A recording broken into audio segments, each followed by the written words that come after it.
Good morning, Kitchen Witches. Today is Saturday, June 6th, and this is your tarot and menu inspiration for the day.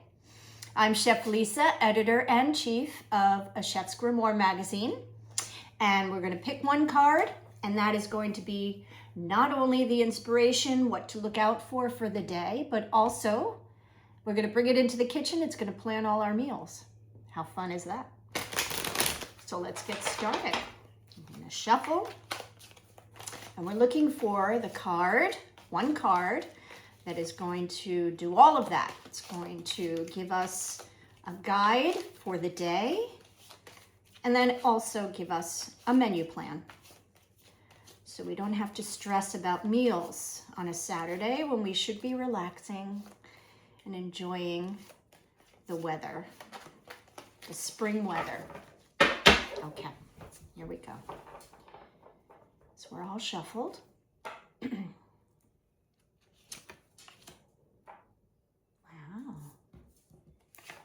Nice. It's the Six of Cups. The Six of Cups is a minor arcana. Six is ruled, the number 6 in the tarot deck is ruled by the 6th major arcana, which is the Lovers. Now we had another 6 last week, I think, also ruled by the Lovers. But this card, we see, again, if you're a novice to the tarot deck, you need to know your majors from your minors. And then from there, you need to know there's 4 suits, right? So there is Cups, which is all about your emotions. It's all about how we feel. There's Swords, which is going to be how we think, how all of our thoughts. There is, and that's the element of air, Swords. Then we have Pentacles, which are the element of earth. It's anything tangible. It's things that we can collect, touch, hold, work into an abundant state. And then finally there's Wands, and Wands are all about, which are fire energy, and they're all about our passions and our creativity and the way that we express everything that we hold within ourselves to the outward collective. So when we're talking about 6 is, in numerology, is a very nurturing number. And also in the spectrum of the major arcana, we get to the Lovers, and the Lovers is all about what? Well, love, yes. Passion, yes. Relationships. And when you're dealing with relationships, it's everything. It's 5 senses. It's your heart, right? First and foremost.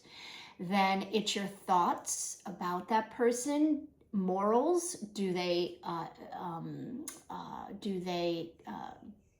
also think and feel the way I do about certain issues? It's morals.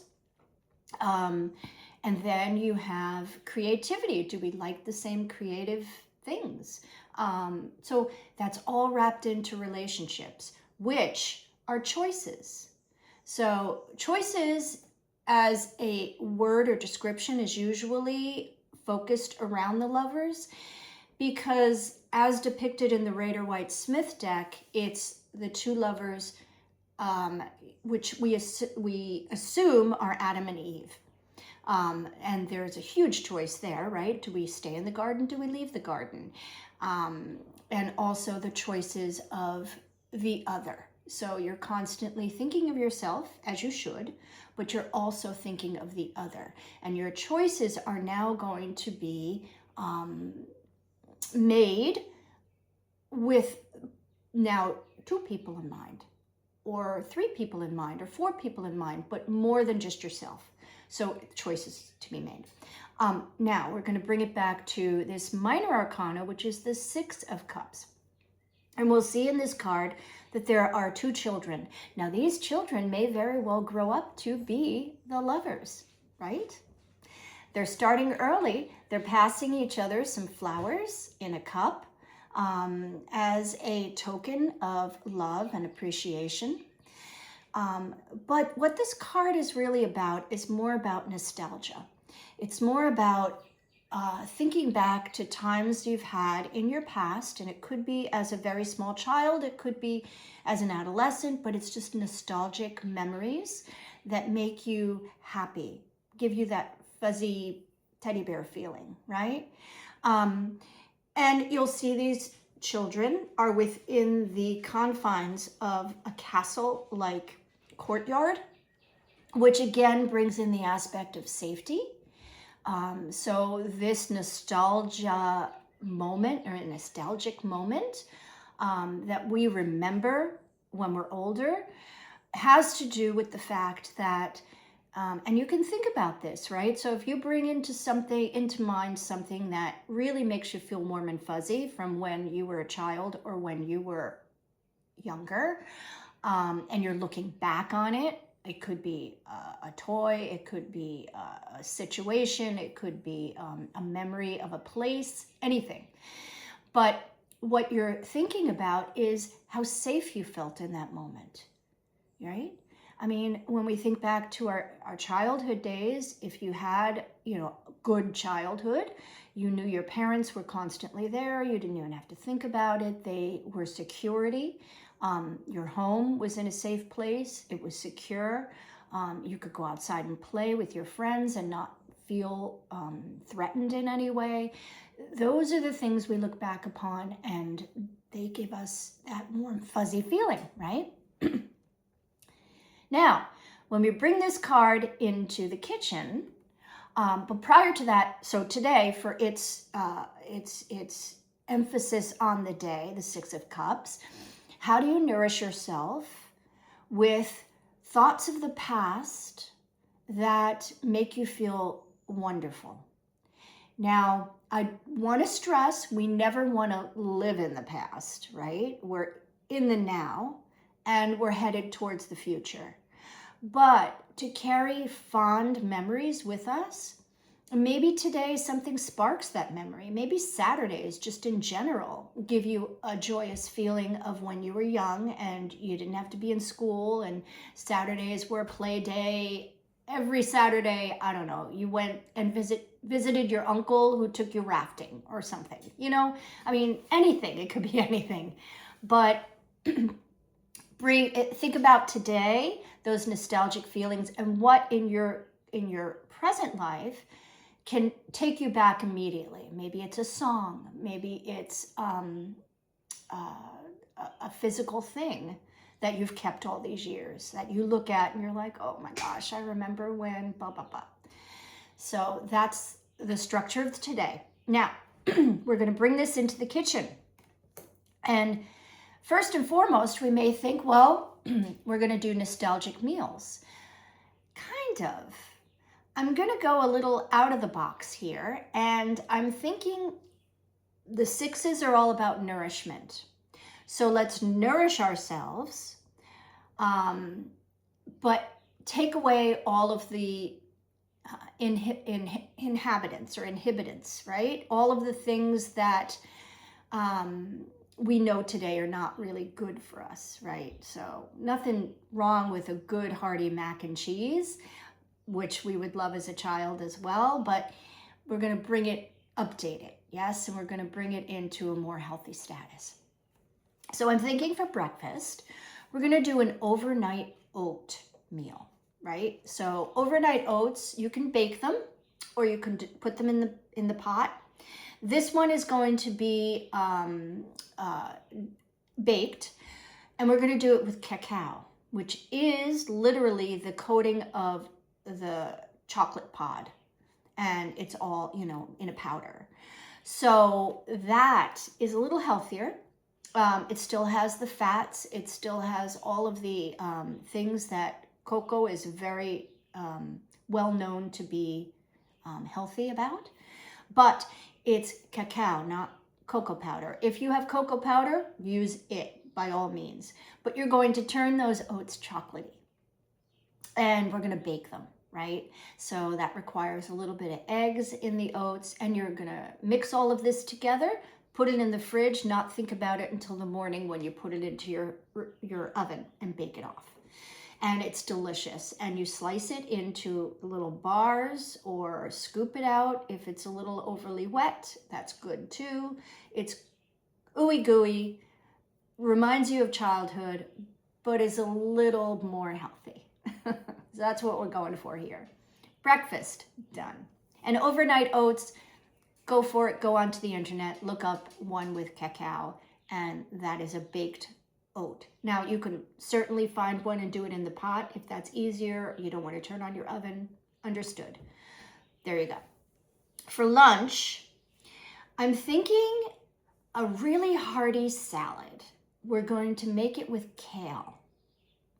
So we're going to massage our kale, right? And we're going to add maybe a little lemon juice, a little olive oil, massage it like, you know, you wish that you were being massaged, get it all nice and get the fibers to be a little more forgiving so that when you put it into your mouth, it's not crunch, crunch, crunch. It's more silky and lovely.